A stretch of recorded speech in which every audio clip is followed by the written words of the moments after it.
ओम शांति। आज बाप दादा के 6 जून 2021 के अव्यक्त महावाक्य हैं। रिवाइज कोर्स है 14/1/88।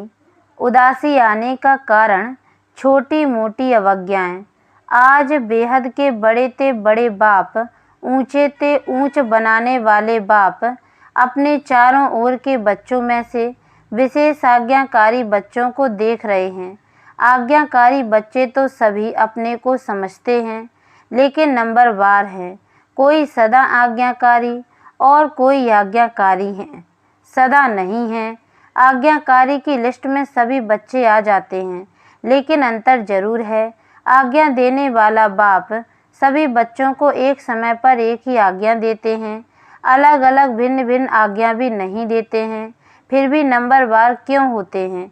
क्योंकि जो सदा हर संकल्प व हर कर्म करते बाप की आज्ञा का सहज स्मृति स्वरूप बनते हैं, वह स्वतः ही हर संकल्प, बोल और कर्म में आज्ञा प्रमाण चलते, और जो स्मृति स्वरूप नहीं बनते उनको बार बार स्मृति लानी पड़ती है। कभी स्मृति के कारण आज्ञाकारी बन चलते और कभी चलने के बाद आज्ञा याद करते हैं, क्योंकि आज्ञा के स्मृति स्वरूप नहीं। जो श्रेष्ठ कर्म का प्रत्यक्ष फल मिलता है, वह प्रत्यक्ष फल की अनुभूति न होने के कारण कर्म के बाद याद आता है कि यह रिजल्ट क्यों हुई। कर्म के बाद चेक करते तो समझते हैं जो जैसी बाप की आज्ञा है उस प्रमाण न चलने के कारण जो प्रत्यक्ष फल अनुभव हो वह नहीं हुआ। इसको कहते हैं आज्ञा के स्मृति स्वरूप नहीं है, लेकिन कर्म के फल को देखकर स्मृति आई। तो नंबर 1 है सहज स्वतः स्मृति स्वरूप आज्ञाकारी, और दूसरा नंबर है कभी स्मृति से कर्म करने वाले और कभी कर्म के बाद स्मृति में आने वाले। तीसरे नंबर की तो बात ही छोड़ दो। 2 मालाएं हैं, पहली छोटी माला है, दूसरी बड़ी माला है। तीसरों की तो माला ही नहीं है, इसलिए 2 की बात कर रहे हैं। आज्ञाकारी नंबर 1 सदा अमृत वेले से रात तक सारे दिन की दिनचर्या के हर कर्म में आज्ञा प्रमाण चलने के कारण हर कर्म में मेहनत नहीं अनुभव करते, लेकिन आज्ञाकारी बनने का विशेष फल बाप के आशीर्वाद की अनुभूति करते हैं। क्योंकि आज्ञाकारी बच्चे के ऊपर हर कदम में बाप दादा के दिल की दुआएं साथ हैं, इसलिए दिल की दुआओं के कारण हर कर्म फलदायी होता है। क्योंकि कर्म बीज है और बीज से जो प्राप्ति होती है वह फल है। तो नंबर 1 आज्ञाकारी आत्मा का हर कर्म रूपी बीज शक्तिशाली होने के कारण हर कर्म का फल अर्थात संतुष्टता, सफलता प्राप्त होती है। संतुष्टता अपने आप से भी होती है और कर्म के रिजल्ट से भी होती है और अन्य आत्माओं के संबंध संपर्क से भी होती है। नंबर 1 आज्ञाकारी आत्माओं के तीनों ही प्रकार की संतुष्टता स्वतः और सदा अनुभव होती है। कई बार कई बच्चे अपने कर्म से स्वयं संतुष्ट होते हैं कि मैंने बहुत अच्छा विधि पूर्वक कर्म किया, लेकिन कहाँ सफलता रूपी फल जितना स्वयं समझते हैं उतना दिखाई नहीं देता, और कहाँ फिर स्वयं भी संतुष्ट है, फल में भी संतुष्ट है, लेकिन संबंध संपर्क में संतुष्टता नहीं होती है। तो इसको नंबर 1 आज्ञाकारी नहीं कहेंगे। नंबर 1 आज्ञाकारी तीनों ही बातों में संतुष्टता अनुभव करेगा। वर्तमान समय के प्रमाण कई श्रेष्ठ आज्ञाकारी बच्चों द्वारा कभी कभी कोई आत्माएं अपने को असंतुष्ट भी अनुभव करती हैं। आप सोचेंगे ऐसा तो कोई नहीं है जिससे सभी संतुष्ट हों, कोई ना कोई असंतुष्ट हो भी जाते हैं, लेकिन वह कई कारण होते हैं।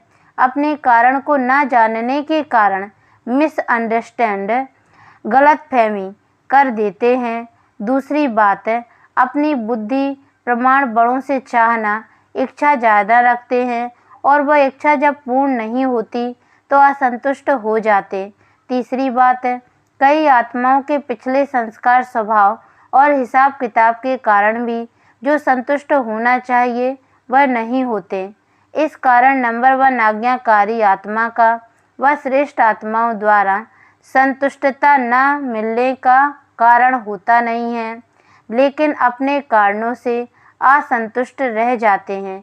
इसलिए कहाँ कहाँ दिखाई देता है कि हर एक से कोई असंतुष्ट है, लेकिन उसमें भी मेजॉरिटी 95% के करीब संतुष्ट होंगे। 5% असंतुष्ट दिखाई देते तो नंबर 1 आज्ञाकारी बच्चे मेजॉरिटी तीनों ही रूप से संतुष्ट अनुभव करेंगे और सदा आज्ञा प्रमाण श्रेष्ठ कर्म होने के कारण, हर कर्म करने के बाद संतुष्ट होने के कारण कर्म बार बार बुद्धि को, मन को विचलित नहीं करेगा कि ठीक किया व नहीं किया।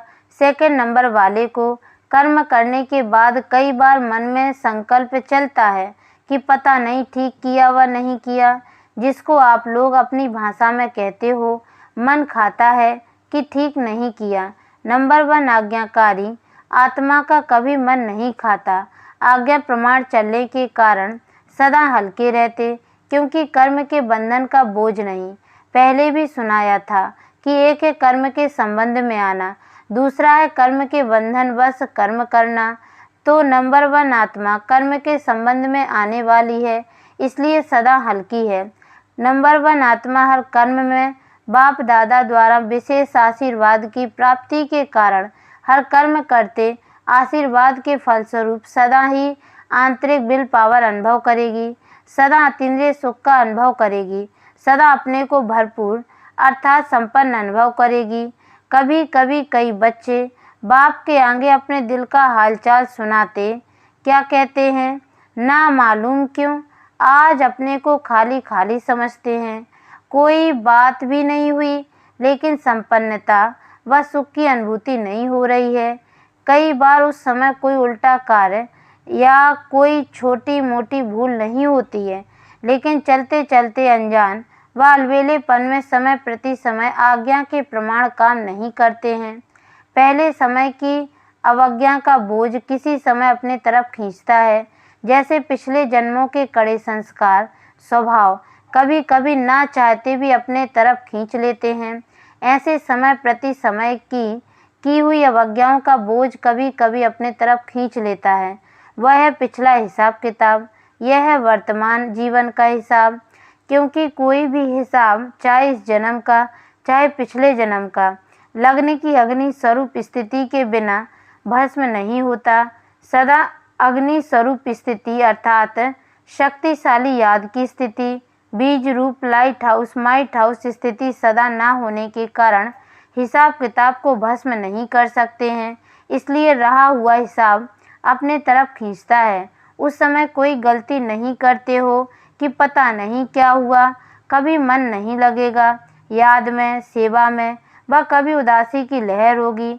एक होता है ज्ञान द्वारा शांति का अनुभव, दूसरा होता है बिना खुशी बिना आनंद के सन्नाटे की शांति। वह बिना रस की शांति होती है। सिर्फ दिल करेगा कहाँ अकेले में चले जाएं, बैठ जाएं। यह सब निशानियां हैं कोई न कोई अवज्ञा की। कर्म का बोझ खींचता है। अवज्ञा एक होती है पाप कर्म करना व कोई बड़ी भूल करना, और दूसरी छोटी छोटी अवज्ञाएं भी होती हैं, जैसे बाप की आज्ञा है अमृत वेले विधि पूर्वक शक्तिशाली याद में रहो। तो अमृत वेले अगर इस आज्ञा प्रमाण नहीं चलते तो उसको क्या कहेंगे, आज्ञाकारी या अवज्ञा। हर कर्म कर्मयोगी बन करके करो, निमित्त भाव से करो, निर्माण बन के करो, ये आज्ञाएं हैं। ऐसे तो बहुत बड़ी लिस्ट है, लेकिन दृष्टांत की रीति में सुना रहे हैं। दृष्टि वृत्ति सबके लिए आज्ञा है। इन सब आज्ञाओं में से कोई भी आज्ञा विधि पूर्वक पालन नहीं करते तो इसको कहते हैं छोटी मोटी अवज्ञाएं। यह खाता अगर जमा होता रहता है तो जरूर अपनी तरफ खींचेगा ना। इसलिए कहते हैं कि जितना होना चाहिए उतना नहीं होता। जब पूछते हैं ठीक चल रहे हो तो सब कहेंगे हाँ, और जब कहते हैं कि जितना होना चाहिए उतना है तो फिर सोचते हैं इतने इशारे मिलते, नॉलेजफुल होते, फिर भी जितना होना चाहिए उतना नहीं होता। कारण पिछला व वर्तमान बोझ डबल लाइट बनने नहीं देता है। कभी डबल लाइट बन जाते, कभी बोझ नीचे ले आता। सदा अतीन्द्रिय सुख व खुशी संपन्न शांत स्थिति अनुभव नहीं करते हैं। बाप दादा के आज्ञाकारी बनने की विशेष आशीर्वाद की लिफ्ट के प्राप्ति की अनुभूति नहीं होती है, इसलिए किस समय सहज होता, किस समय मेहनत लगती है। नंबर 1 आज्ञाकारी की विशेषताएं स्पष्ट सुनी। बाकी नंबर 2 कौन हुआ जिसमें इन विशेषताओं की कमी है, वह नंबर 2 और दूसरे नंबर माला के हो गए। तो पहली माला में आना है ना, मुश्किल कुछ भी नहीं है। हर कदम की आज्ञा स्पष्ट है, उसी प्रमाण चलना सहज हुआ या मुश्किल हुआ। आज्ञा ही बाप के कदम है, तो कदम पर कदम रखना तो सहज हुआ ना। वैसे भी सभी सच्ची सीताएं हो, सजनियां हो, तो सजनियां कदम पर कदम रखती हैं ना, यह विधि है ना, तो मुश्किल क्या हुआ। बच्चे के नाते से भी देखो, बच्चे अर्थात जो बाप के फुट स्टेप पद चिन्ह पर चले, जैसे बाप ने कहा ऐसे किया। बाप का कहना और बच्चों का करना, इसको कहते हैं नंबर 1 आज्ञाकारी। तो चेक करो और चेंज करो। अच्छा, चारों ओर के सर्व आज्ञाकारी श्रेष्ठ आत्माओं को सदा बाप द्वारा प्राप्त हुई आशीर्वाद की अनुभूति करने वाली विशेष आत्माओं को, सदा हर कर्म में संतुष्टता सफलता अनुभव करने वाली महान आत्माओं को, सदा कदम पर कदम रखने वाले आज्ञाकारी बच्चों को बाप दादा का याद प्यार और नमस्ते। और हम रूहानी बच्चों की ओर से भी रूहानी माता पिता बाप दादा को याद प्यार और गुड मॉर्निंग बाबा नमस्ते। पार्टियों से अव्यक्त बाप दादा की मधुर मुलाकात। नंबर 1 सदा अपने को रूहानी यात्री समझते हो। यात्रा करते क्या याद रहेगा, जहाँ जाना है वही याद रहेगा ना। अगर और कोई बात याद आती है तो उसको भुलाते हैं। अगर कोई देवी की यात्रा पर जाएंगे तो जय माता कहते जाएंगे। अगर कोई और याद आएगी तो अच्छा नहीं समझते हैं, 1-2 को भी याद दिलाएंगे, जय माता याद करो। घर को व बच्चे को याद नहीं करो, माता को याद करो। तो रूहानी यात्रियों को सदा क्या याद रहता है, अपना घर परम धाम याद रहता है ना, वहाँ ही जाना है। तो अपना घर और अपना राज्य स्वर्ग दोनों याद रहता है, या और बातें भी याद रहती हैं। पुरानी दुनिया तो याद नहीं आती है ना, ऐसे नहीं, यहाँ रहते हैं तो याद आ जाती है। रहते हुए भी न्यारे रहना, क्योंकि जितना न्यारे रहेंगे उतना ही प्यार से बाप को याद कर सकेंगे। तो चेक करो, पुरानी दुनिया में रहते पुरानी दुनिया में फंस तो नहीं जाते हैं। कमल पुष्प कीचड़ में रहता है, लेकिन कीचड़ से न्यारा रहता है, तो सेवा के लिए रहना पड़ता है, मोह के कारण नहीं। तो माताओं को मोह तो नहीं है, अगर थोड़ा धोतरे पोतरे को कुछ हो जाए फिर मोह होगा। अगर वह थोड़ा रोए तो आपका मन भी थोड़ा रोएगा, क्योंकि जहाँ मोह होता है तो दूसरे का दुख भी अपना दुख लगता है। ऐसे नहीं, उसको बुखार हो तो आपको भी मन का बुखार हो जाए, मोह खींचता है ना। पेपर तो आते हैं ना, कभी पोतरा बीमार होगा, कभी धोतरा, कभी धन की समस्या आएगी, कभी अपनी बीमारी की समस्या आएगी, यह तो होगा ही। लेकिन सदा न्यारे रहें, मोह में ना आए, ऐसे निर्मोही हो। माताओं को होता है संबंध से मोह, और पांडवों को होता है पैसे से मोह। पैसा कमाने में याद भी भूल जाएगी, शरीर निर्वाह करने के लिए निमित्त काम करना दूसरी बात है। लेकिन ऐसा लगे रहना जो ना पढ़ाई याद आए ना याद का अभ्यास हो, उसको कहेंगे मोह। तो मोह तो नहीं है ना, जितना नष्ट मोह होंगे उतना ही स्मृति स्वरूप होंगे।